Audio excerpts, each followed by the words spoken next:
carry. Maybe again, with my theory of them playing blue, they're able to put a Nolan on ZXaura and then go from there. Here indeed they are. Never mind, not the Nolan. Maybe the Gwyn. Maybe, just maybe. Into the draft we go as Lil Gun made that adjustment. Blue side now with the Nolan band out. The Wan gets taken out as well by APBR. They know how much of a force it is. After giving a taste to Lil Gun of how it feels to have a 1-1 against them, they now take the 1-1 away from the whole equation.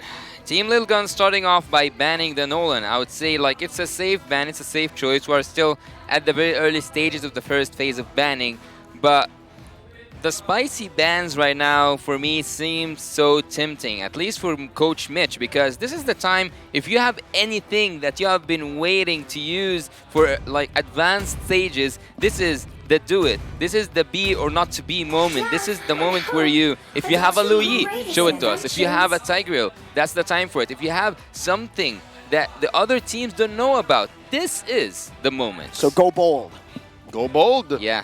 Again, try to shift the meta, turn it on its head. And with this Angela ban, it seems like Team Lil Gun are both covering their bases, shifting their tempo, and also stopping what shenanigans we saw in Game 1. You want to be able to deny APBR this sledgehammer, this brute force or weapon approach. So with that said, Ogwyn and Few now have to think about it again. We can't rely on the Minotaur Angela as often anymore, and we have to wonder what might end up in the hands of Kyle Teasy, because I still stand on this theory that ZXaura also has to step up. He has to show Kyle Teasy that he's not afraid to play aggressive. He has to step up to Kyle Teasy's aggression, because again, the Baksha from Game 1, that Baksha was just crossing the river more often than it should. Well, speaking of the thoughts, I think that Coach Mitch should think more about the gold lane competition, because there's a strategy here coming from APBR banning both gold laners and focusing so hard on Bebex, even though he played that carry last game, but yet he haven't shown the true damage needed from a carry. But again, as you said earlier on, Leo, it was about the macro, but not the draft. It's all about the winning lanes as well for Bebex, right? If you can secure a winning lane for him, if you can get him to snowball early on, he takes the game into his own hands. And yeah, you're right, the Wan, the Bruno, two very good answers. If they want to get a winning lane that's been taken out, and now the only real bully that's still there is the Brody, the Beatrix. Beatrix, I don't think you want to pick up first pick. Brody, same thing. And you can't even fire him his first pick, because best believe APBR's going to go Claude on you. Yeah. So you have this whole dynamic. But would you choose a Paramis knowing that there's a Valentina? Oh, they just leave APBR to decide this. They just leave APBR to either choose one of them, or at least, or maybe actually pull off both. We have seen Paramis play Rome. Yeah, it works, but not as often. It's been a while. It's been the better part of 6 months since we last saw Rome Paramis. But I like this. This is as safe as it gets. You're getting your cake and eating it too, so to speak. But on a diet, like this is a sugar-free cake right here. The Matilda, not exactly a win button already as it once was when it first got revamped. Now APBR can go ahead and pick up some of their power picks. This will definitely define what Game 2's tempo will be. Arlot's still out there. You can go Arlot X. Arlot's Paramis, Arlot, and the Nova. Oh, Nova. That's a lot of range. That's an interesting choice there. I thought that we will see a Paramis for sure, but it seems like Team APBR, with the damage that they saw yesterday coming from all the Novaria players, they are tempted by it. This is technically already an answer to the Paramis, right? The range to poke you down, to maybe bait out another realm, and heck, if you're Nether Realm, if you clump up, that final slash will sweep you places. And we've seen Flapteasy just do exactly that. That's right. We dare you. Make our day, says APBR. Team Lil Gun now, they have to consider, do we allow for that? Do we do that? Can be Lilia. Lilia Fred. Lilia Fred seems good. Makes sense.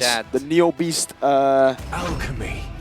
The new Beast skin duo. But they go for the Brody, so they're still actually going. They don't have to yet. For Bebex's hero here in the gold lane. They know it's going to get banned out completely. And now that they have a little bit of a hint as to what's going to the XP, the Arlet, they feel it's safe enough. Unless APBR pull a sneaky one here and pick up a Terizla, then the Brody is going to find himself in quite a bit of a of a pickle, but technically with Matilda, I think it already kind of helps the Brody out of the Terizla counter pick, right?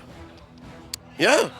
It allows for Team Lilgun to actually Bebex to protect himself, but now that's it. More range, more initiative, more space control from AP Bren.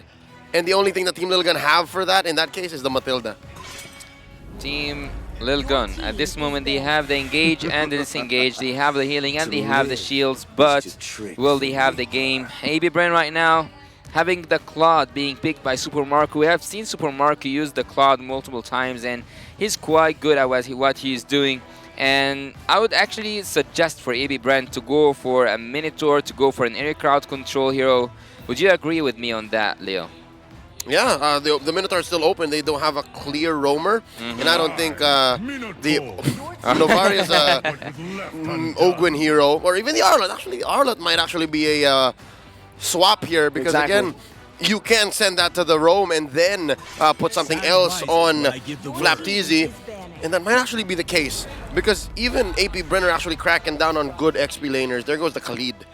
And again, the Riz, the aforementioned Riz is still out there. For sure. Lilgun, now it gets to a tough spot, right? They would, I think, love to have a Terizla in their picks, but AP Bren can just deny it over with the first pick in red side here. With an Arlet already flexible into that roam position for Ogwen. We've seen him be absolutely lethal on that Arlet pick. He takes the kills. He's not scared to take kills because he knows he will be doing the damage in the early to mid if he gets that Arlet on his hands. The base damage buff adjustment has given Arlet so much more power now. Flapteezy's memories on that Arlet isn't as good as he wishes because yesterday that was the hero he didn't like playing. But speaking of that, we see a Fanny coming through for AB against AB Bren, but Team Lilgun at this moment, and especially Fredrin. Have we seen Fredrin gets flicks to the XP in this M5? We haven't, right? Not yet. But I remember. Would you suggest that though? I've been hating on the idea of Fredrin XP for the whole entirety of Season 12, so I hate it. It's bad. It's bad right now. Like it just doesn't do what you need it to do. Yeah. The fact that Dairoth is also a very legit pick now makes it all the more worse. You're tanky? What? Not physical defense. Doesn't matter. Doesn't matter. The Arlet and the Dairoth sucks. Like it sucks for you if you're Fredrin. So we don't talk about that. I am the priestess Not of here. primal Edith. lightning, Oh. the hunter of Still all doesn't the say evil anything. gods. It really has. You still can't confirm it. Who's going XP? Yeah. But it's a 60-40 though. It's a 60 Edith roam. 40. Yeah. 40 for Arlet the roam. XP. Yep. Yeah. Thanks to Rizla, the Riz himself will be a bit of a safe choice to go for if you're Lilgun. Yeah, Lilgun actually got the Riz back on the swing, so they got to do that plus a mid laner. Or they could go for just something a bit more aggressive. If they really want to dive, give the Novaria some problems, the Yuzong makes more sense, right? If you want to chase down the Novaria, the Terizla, good initiation, good engage, but I don't think you can really catch up to that Nova. Yeah, I was just about to say, maybe Valentina seems so tempting here. And also, as you guys said, there we have the penalty zone master, Terizla, for Team Lilgun. How's the draft so far? Okay, so Team Lilgun wrapped up already, and it's kind of clear. I kind of see how they want to engage and what kind of range they're working with. Again, it's true. You have to admit, let's call a spade a spade. They have very little ways to actually find the back line, and they are going to lose out on that range, especially if you're looking at a Novaria on the other side. Now, with that said, it's much, much better. This is a good Novaria and Arlet game for AP Bren. Whatever this pick is right here will actually fix up how the whole tempo goes, because that's a Fredrin marching up to a what? An assassin? Is this AP Bren looking at an assassin setup? An assassin setup actually seems a little bit tempting here, but no, they go with the safest route. They go for it. Their utility junglers once again. Martis for Team AB Bren. A pseudo assassin, right? I mean, it's a pseudo one. It can work in the early game. You get a snowball and you just death ball all the way. But if you lose, hey, safe. Anti-CC, tanky as well, durable. That's all you need for the team to set up for the Claude and Novaria. Homies is a hybrid. Homies is pulling both. He can play for both. And with that, the only question is, can AP Bren get aggressive enough to afford this snowball for the Martis on Coyote Easy? If not, then Team Little Gun can actually get us to a Game 3. Because Team Little Gun, despite their range being much smaller than AP Bren, their play with space being much smaller, they can actually confirm kills much, much better. Yeah, the numbers are here, so close between Team Lil Gun and AB Bren, but lead us again, Mirko, to the land of dawn.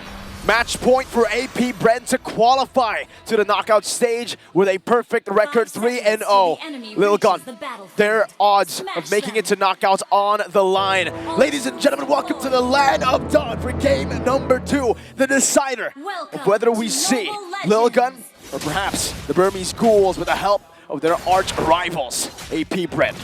I'd like to think it's less about the help, it's just how the cards are dealt. It's just how fate has drawn this M5 World Championships to be. Looking at these early rotations, it's an orange start for Kyle, and for Zixora, the opposite direction. Early presence coming in from both. This is as clean a laning stage as it gets. Ethan spots out the rotation quick from orange to purple. And yeah, Counties is not going to feel much pressure. Yeah. Ogun going to answer back. Looking at these emblems, yeah, no, both teams know that it's fast rotations. That's the name of the game, Wilderness Blessing everywhere. Yeah, and Super Marco goes for a little bit of a tanky approach when it comes to emblems, and that actually justifies the early game because he's gonna, I'm not gonna say struggle, but at least he's not a balanced matchup in the gold lane generally. Yeah. So if you were Team Lil Gun, would you take like the highest risks? Will you like say go bold or go home at this moment? No, I'd still say play your best game. Yep. Don't get too hot, don't get too crazy, don't go loco. Don't go loco. Because AP Bren is so good at punishing. AP Bren knows where to find these windows. Phew. Throwing it out right there. No one home. On cue though. Something to note as well, Super Marco, he isn't being allowed to double lane just yet. We're looking for the next wave to do just that. Oh, they are marching toward the top lane, and it seems like the one who's getting help is the XP lane. Bebex and Super Marco looking for that kryptonite approach from you, Bebex. Will you be the one? Vengeance used up with a stun there, but Forbid was able to escape from Kyle Teasy's pin down. And Forbid has actually chosen the Decimate to utilize in the next neutral objective battle with Zixora holding it down. Ogwen barely to level 4 now. Let's see the setup, Ethan. It's gonna be Chunk Low right there, good onward, and an Earth Shatter as well, but it's gonna be a taunt coming down, a final slash, displacing Zixora, but the Circling Ego does the same to Ogwen, who's now in the Primal Wrath form. It's going to be Few! That's the two junglers, it's the mid laner who finds it. Kyle's looking for the Decimate, he finds Ethan, and that's Forbid who gets another. The Earth Shatter knocks Forbid up, he's looking for more, but he will not be able to find it. AP Bren clutch win. They want to go for more, Flicker, and they stun Flapteasy. Vengeance into the turret, and now slashes Zixora into the team. One last hit is what they need. But Zixora places himself in a very tough spot to hit for Few. What a massacre. Walk us through that, Leo. All right, Team Little Gun, they understand the threat, they understand the... Was that a steal? Grand Theft Purple on Few. Idol ng mga kids, a 2-time SEA Games gold medalist. I was just trying to figure out what happened in the first turtle, and now AP Bren are already a step ahead. Okay, let's talk about it real quick. Despite Super Marco not actually getting the gold lane experience, getting the full-on double lane duty, he's doing just that now. AP Bren was able to find the windows of opportunity between Team Little Gun's actual 50-50. Because Team Little Gun actually, they're built to fight for those turtles. They built to actually contest and even come back for kills, especially since Forbid picked up the Decimate. But AP Bren, they did trade out for it. We did see Kyle TC fall once. They just used their ult so much better. Especially since Ogwen picked up the Primal Wrath. He turned 4 as soon as the fight began. Super Marco taking those minions, clearing them up from mid to bot, over and over again. He's getting too much farm that he got his first item in a matter of 4 minutes. And not just that, I think, yeah, indeed, he does also have the boots. So AB Bren are looking really good right now, but Flapteasy, yeah, he just continues. Yeah. Not to mention, actually, Flapteasy being a key part of that post-engage. After the fight proper in the Turtle Pit ended, he still called for a fight. He still understood that, hey, maybe Team Little Gun might want to stay for some XP, for some gold, and he punished them for that. Why Forbid those keeps on stealing the Decimate? What's wrong with the final slash? The execute. He's not looking to set. He thinks he has enough of the set with the help of Aizen and Zixora. He wants to go for the execute, the damage dealing, the carry potential with Bebex. The turn. Combo with the torn apart memory. Flap. And it's scary. Two-man stun with an Earth Shatter. Now through the top from Zixora. Locking open down for a bit. He still has a Primal Wrath. Will choose to pop it here. Interesting. Oh, it's gonna be Aizen with a penalty zone onto 4. It doesn't engage just as fast, but Ethan is able to find a kill, and now onto Flap TZ they go. 1v4 in the midst of it all. It's another Earth Shatter and a torn apart memory that takes Flap down and gives a turtle over to Lil Gun. Beautiful execution by Team Lil Gun. Beautiful engage from Aizen. Beautiful stack slaying by Bebex. And it was all started by a circling eagle that was set up by Ethan from the backline, forcing AP Brent to respond. They were holding on to their ults. Again, I'm looking at that green dot on Flap TZ's portrait, and that was what forced Team Lil Gun to get the victory. Forced AP Brent to respond when they weren't ready. That's why that Primal Wrath felt so weird, because Ogwin needed the extra health to actually contest, and it didn't happen. So when Kyle TZ died, it all fell apart. Yeah, both side lanes turrets are now down, and Team Lil Gun, even though they tried their best at this turtle fight, but didn't turn out well for them. Looking at Team APBR, actually there's something quite funny here, is that whenever Zixora is trying to get his blue, someone else takes it. We have seen Few earlier on in the game takes the purple buff from Zixora, and now actually Ethan was the one who's stealing the AB brand's blue purple buff. So here we go. Let's look at something else. Let's look from another angle. AB brand, they are going to utilize bot lane. Remember pre-game when we were talking about how Lil Gun has evolved? It seems like it went back.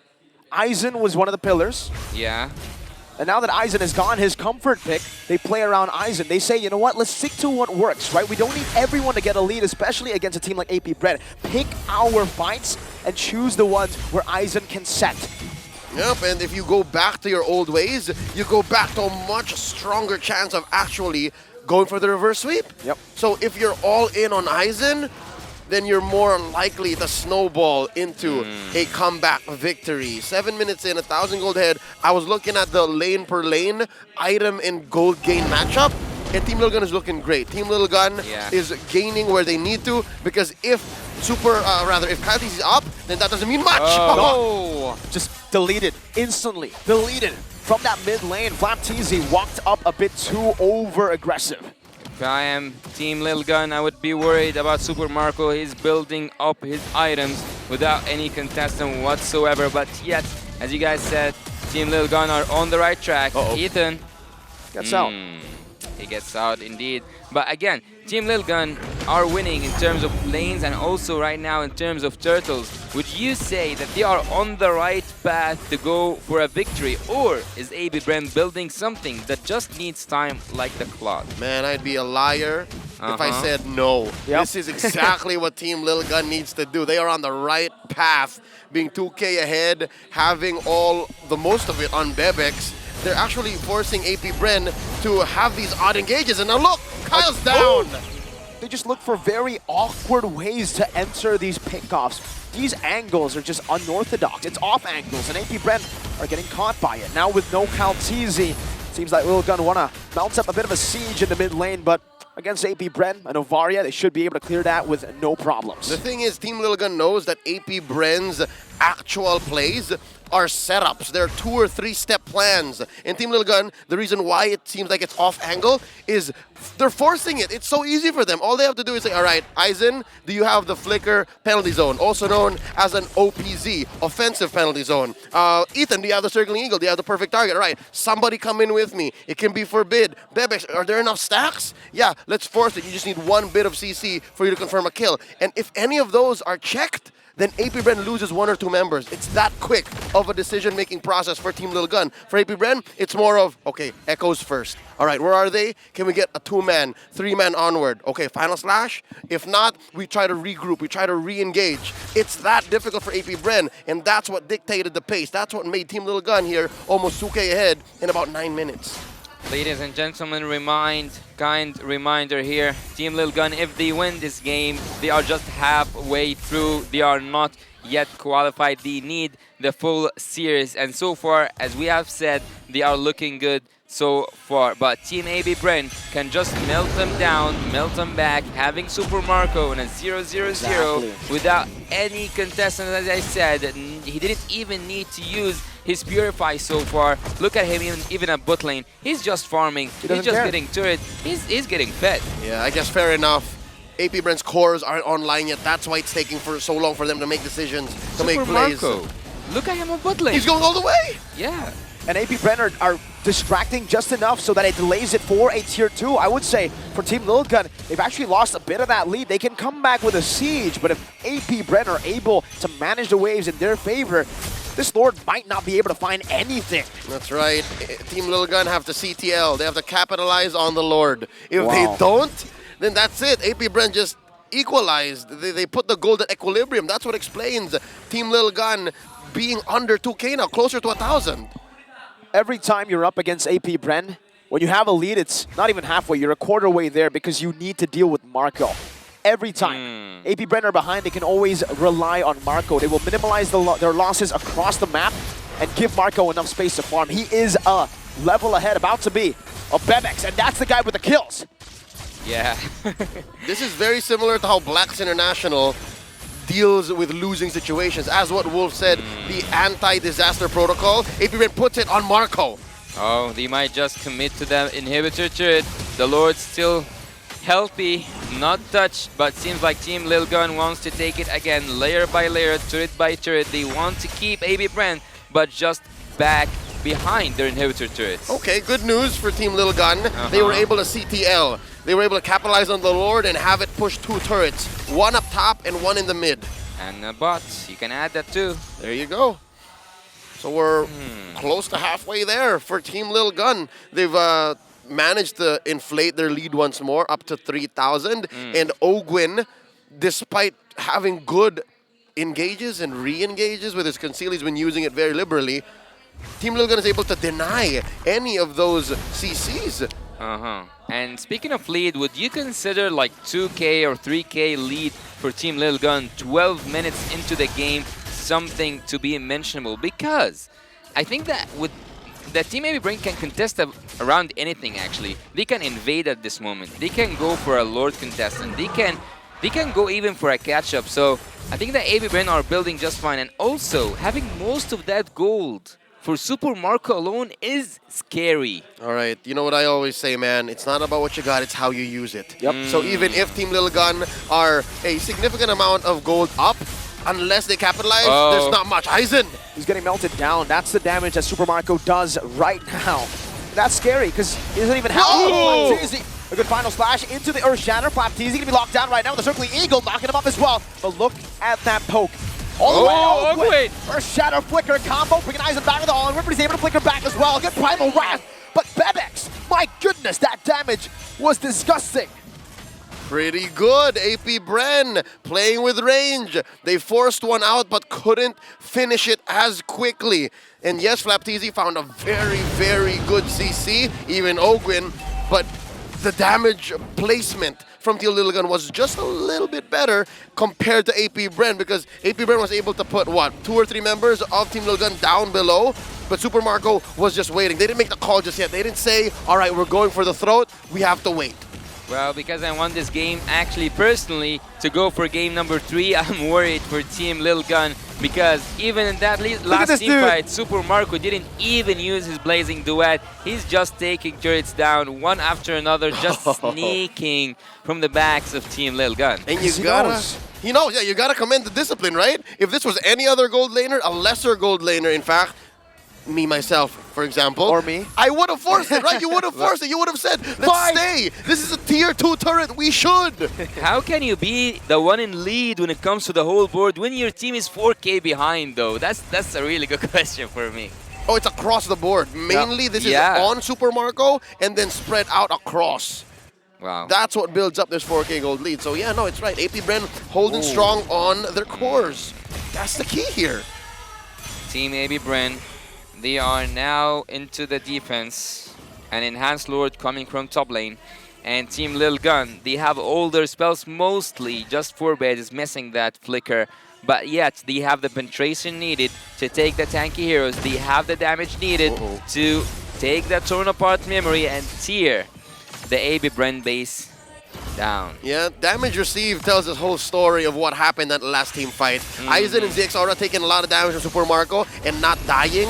That's what Team Lil Gun wants. That's how Team Lil Gun want to get through from this late game into the ultra late game, wherein it's inevitable. But AP Brent able to defend like a Le Champion. Look at this, they're able to take down that Lord, take down the waves, and keep all their inhibitors. They managed to do just that. Did they just sacrifice that Lord? They didn't commit to the Lord. They didn't go with it. They didn't even go for an opposite lane. They didn't go for the mid lane. Why Team Lil Gun didn't go for any aggressive approach? Was it too risky? I'd say it was Dealt with. both. Yeah, no, both. It was risky, and they made the call to say we shouldn't. So that means, and this is just my personal opinion, you're allowing AP Bren to breathe. You're giving AP Bren a chance to get out of their base, put farm on not just Marco, more importantly, put farm on few, and then find and engage. Because inside your base, there are no bushes, no places for Ogwyn and Flap to play Trixie. But now that you're allowing AP Brent to get out of there and give them time to maybe even contest for this 40-second Lord coming up, that's dangerous. I think Team Lil Gun really should have put the pedal to the metal, but maybe the angle was off. The Lord being on top might have been not favorable for them. Yeah, I would say that it's lethal at this point to let AB Brand breathe because they already have the confidence, they already have that world-class performance, and with just one moment for them to catch a breather, they can go in against Team Lil Gun and contest the next Lord. And not just that, they have the crowd control needed, and Super Marco with a 0, 0, 0, none touched, and most damage can be dealt with one Blazing Duet. All right, the lack of bush plays is making me uneasy. The fact that neither team want to commit too much time to try and get a play out of a bush means they both respect map presence. They both respect the fact that we're seeing way too many of these AP Bren or Team Lil Gun players on the map that we don't want to waste time while staying. And now the Lord dance. Oh, it's not even a dance. Oh, I can seal. You're poking Kaltizi down in the front. Ogwyn, Earth Shatter coming down. They're not going to go for a commitment just yet right now, but Aizen will lose his life. Super Marco dealing so much damage. Ogwyn finding immortality. That's going to be Bebek swept over to the side of the team. And Foreman jumps in a back now, outplayed by Super Marco. 3v5, Marco back with the BMI. Bebek's running for the hills. That's an Appraiser's rat on a torn apart memory. Flap Teasy sustaining for just a bit. ZXaura trying to stab him, but he's still going to be alive. Super Marco dealing some damage. Ethan revealed an Astral Sphere connects onto Bebek. Super Marco found 2 kills and now buys the RGM. They're on the Lord, and this might be it. Their ticket back into the game. The turn from AP Bren, that lead from the Mongolian squad went kaput, no more. And here you'll see that a majority of it still, right after purchasing that RGM, the fadeaway BMI double kill play from Super Marco. He is 2,000 gold ahead of his lane mate, and now AP Bren have turned the map red. Wow. Wow, do not let the Filipino champions breathe. That's the lesson learned here for Team Lil Gun, because at this moment they will face the consequences. They will face the fear, the rush and the aggression that Super Marco and the rest of the AB Bren arsenal will do. All right, now that this Lord is marching down bot and AP Bren are taking their time to actually synchronize how these waves crash in, let's talk about how that was made possible. Number one, AP Bren have been setting up that kind of team fight since the very last Lord. Second is now AP Bren are more confident because Team Lil Gun are actually doubting themselves. They're doubting the amount of range that they have and the amount of stacks Bebex has. And now, AP Bren are inside Team Lil Gun's base. They're playing with the inevitable here. And look at the difference instantly. That's a base turret taken down. They have 1 Lord, and they're utilizing it. Now it's 2.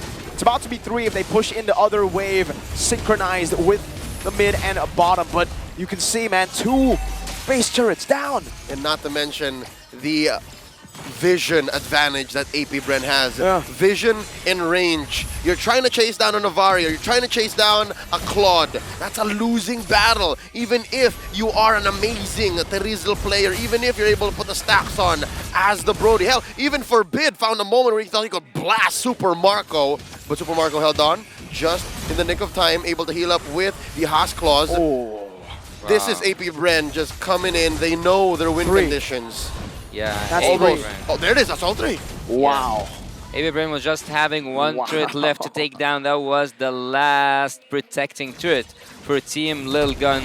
Team Lil Gun at this moment, they are struggling so badly, and the crowd control from Team AB Bren is just suffocating at this moment. Team Lil Gun, Bebex 301, the damage is there, everything is there. I wouldn't say that there is any... Oh, what happened? What did I miss? You know that there's a secondary damage source now. Oh. You see the Starlium Scythe built on Ogwin. So now, even if Few or Super Marco find it hard to re-engage, the damage from the Primal Wrath is now more real, especially since Team Lil Gun want to play with time. Team Lil Gun want to have these overextended team fights with the hopes of maybe Forbidden Bebex putting down damage. That's because they have a wild. Yeah. solid front line. Yeah. Look at Fuse damage dealt, man. It's like the double. 97,000. They also can't find him, by the way. Yeah, no, because the Terizla, again, it's a good setter, but you can't really dive to the backhand yet. And that's what we were talking about in the drafts. The Yuzong would be a better choice, but you have to give over some of that setting pressure in the early to mid, and they chose the latter. They chose to have this Terizla, and now AP Bren, they're looking for the final fight of the game. A hybrid Super Marco, that's the last thing Team Lil Gun wants to see. The next team fight is going to be so nasty. The next team fight is going to be so messy. Oh, Super Marco took some damage. He needs to go back He's a bit. fine. Nope, He's never mind. fine. Oh, wait, what? Something Never to note. mind. Forbid pulled the trigger, stole away the Astral Echo. That's how important Vision is to this Lord. And look at Bebex. Uh-huh. He's all the way up top. He can't rotate fast enough. Aizen gets bursted down. Yes, that looked like burst, but it's actually DPS. That's just how fast Super Marco can get it done. And AP Bren, they're Bebex lords is far. at playing the Lord dance. They know how to do this. They know how to play the long game. Bebex has to deal with two waves as a Brody. And AP Bren will get the Lord. This time Evolve for free. No contest. No contest. And that's it. That's dangerous. If you did not send a single hero to help defend, it would have been over. Given how, given how huge those waves are, and all three coming in too. Well, Bebex going back, that's what triggered Team AB Bren to take that Lord down in a blink of an eye. So at this moment, I would actually recommend that the XP laner who would have the one goes back. But again, at a certain point, I thought that Super Marco will actually split push, because since the early game, he have been taking those turrets down. I thought that we might see a steal with this Lord Dance, but it seems like they want to finish it the proper way. They're playing it honest now. AP Bren knows that they have more firepower, more reliable sources, and Vision. Oh, look at that. Catches all five. Ooh! Zixora swept towards the side of AP Bren, and it's Flapteezy who finds the vengeance. That's an onward and another shatter. Aizen, a DPC. The immortality bought by Calteezy. Lil Gun on the brink of elimination. Few going to lose his immortality. Oh, with the Primal Wrath, just a hit on the base. AP Bren will be undefeated in groups. They will take Lil Gun down, and they will eliminate them from M5. Blazing duets. Dancing on the bodies of Team Lil Gun. Here I carry some good news for two teams. AB Bren and Team Brimmy Schools advance to the playoffs. Truth be told, the Team Lil Gun fought with heart here, and they presented quite the threat coming in from the early game. And I'll admit, they actually showed that maybe this time around, our download game worked. We understood the amount of range, we understood the tempo at which AP Bren is capable of advancing and forcing fights at, and they were in control up until a point wherein Super Marco and Few presented the inevitable with, I'd say, superior vision and better range. AP Bren had the inevitable victory, but still, my heart goes out to Team Lil Gun. I am a fan. I will always be a fan, and I'm looking forward to the next time we'll see them. Yeah, just a round of applause for Team Lil Gun. They have made a really remarkable run here. And now it's back to APBR. Man, how they came back in that game was super, just like the super in Super Marco. The fact that Super Marco stayed so consistent, that's always been the reason why it's so hard to beat APBR. They have a plan A, plan B, all the way to maybe Z. No doubt.